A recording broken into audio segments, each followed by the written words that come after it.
이처럼 룻기는 절망, 죽음, 고통, 마라로 시작하고 있습니다. 그런데 룻기는 이렇게 마무리되는 것이 아닙니다. 룻기는 4장까지 기록되어 있습니다.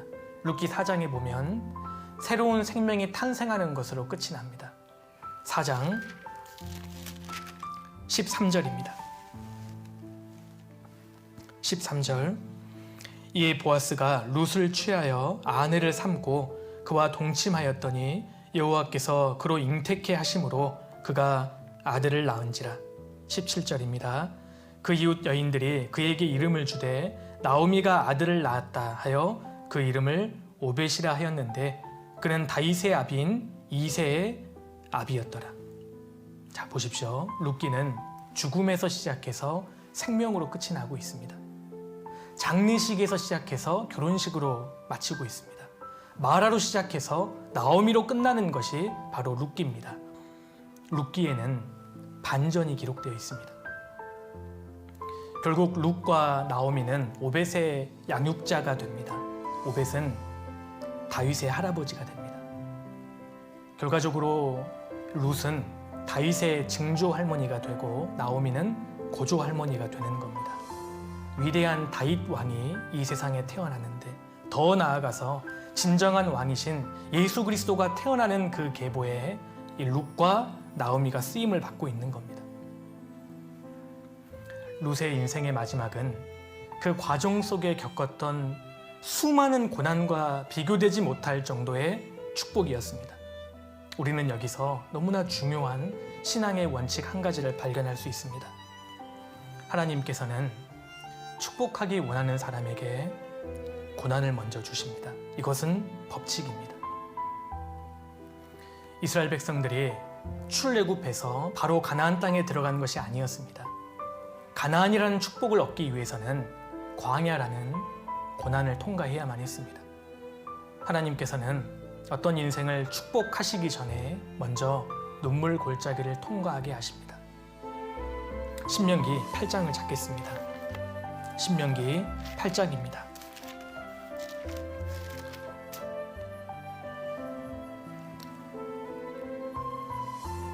신명기 8장 2절입니다. 신명기 8장 2절 3절은 구원받은 그리스도인이라면 그리고 정말 주님 뜻대로 살기를 원하는 성도라면 완전히 외워야 할 마음속에 새겨야 할 말씀 중에 하나라고 할 수 있습니다. 8장 2절 내 하나님 여호와께서 이 40년 동안에 너로 광야의 길을 걷게 하신 것을 기억하라. 이는 너를 낮추시며 너를 시험하사 내 마음이 어떠한지 그 명령을 지키는지 아니 지키는지 알려 하심이라. 너를 낮추시며 너로 줄이게 하시며 또 너도 알지 못하며 내 열조도 알지 못하던 만나를 내게 먹이신 것은 사람이 떡으로만 사는 것이 아니요 여호와의 입에서 나오는 모든 말씀으로 사는 줄을 너로 알게 하려 하심이니라. 자, 16절도 보시겠습니다. 내 열조도 알지 못하던 만나를 광야에서 내게 먹이셨나니 이는 다 너를 낮추시며 너를 시험하사 마침내 내게 복을 주려 하심이었었느니라. 자, 마침내 내게 복을 주려 하심이었었느니라. 하나님께서는 이스라엘 백성들에게 궁극적으로 주시고자 했던 것은 축복이었습니다. 그들의 목적지는 축복이었죠. 그런데 그들을 축복하시기 전에 40년간의 광야를 통과하게 하셨다는 겁니다. 일부러 걷게 하신 겁니다. 하나님께서는 축복하기 원하는 사람에게 광야를 주십니다. 구원을 안 받은 사람은 하나님의 축복과는 거리가 먼 사람이기 때문에 평탄하게 태어나서 평탄하게 살다가 죽을 때까지 평탄할 수 있습니다. 그러나 구원받은 그리스도인은 아닙니다. 머지않아 하나님의 축복에 참여할 사람들이기 때문에 하나님께서는 오히려 성도에게 고난을 주십니다. 의인에게 메마른 광야를 통과하게 하시는 겁니다. 목적이 있죠. 이는 너를 낮추시며 하나님은 광야를 통해서 우리의 마음을 낮추십니다. 그리고 너를 시험하사 너의 마음이 어떠한지 다른 번역본을 보면 너의 마음에 무엇이 있는지 알려 하심이라. 도대체 내 마음에 무엇이 있는지 하나님은 알기를 원하십니다. 사람은 어려움을 겪어봐야, 큰 절망을 마주해봐야, 인생의 흉년을 경험해봐야 자기의 본 믿음을 알 수 있습니다. 자기의 실체를 그제서야 알게 되는 겁니다. 시련을 통해서, 고난을 통해서 나의 본 마음이 드러납니다. 하나님께서는 사람이 떡으로만 사는 것이 아니요 여호와의 입에서 나오는 모든 말씀으로 산다는 사실을 깨닫게 하시기 위해서 우리에게 고난을 주십니다. 하나님께서는 특별히 축복하기 원하는 사람에게 특별한 고난을 주십니다. 하나님은 욥을 축복하길 원하셨기 때문에 그 인생에게 정말 큰 고난을 허락하셨습니다. 그런데 욥은 갑절의 축복을 받았고 결국 욥기를 기록하게 하셨지 않습니까?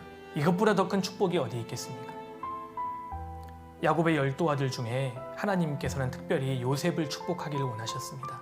그 마음이 참 하나님 앞에 합당했기 때문입니다. 그래서 요셉의 형들과는 다른 그 고난의 길을 요셉에게 허락하셨고 무려 13년 동안 고난을 받게 하셨습니다. 요셉을 축복하기 위해서였습니다. 우리 가운데도 마찬가지입니다. 주님은 우리를 아십니다. 주님은 우리 각 사람의 마음을 알고 계십니다. 그리고 축복받을 만한 사람을 알고 계십니다. 그들을 특별히 축복하기 위해서 하나님은 특별히 고난을 허락하십니다. 이걸 우리가 알아야 합니다. 그래서 우리 중에 지금 눈물의 골짜기를 통과하시는 분이 계실 수 있습니다. 지나보면 그것이 하나님의 사랑임을 우리가 알 수 있지 않습니까? 그래서 인생은 지나봐야 아는 것입니다. 지금은 아무도 알 수 없습니다.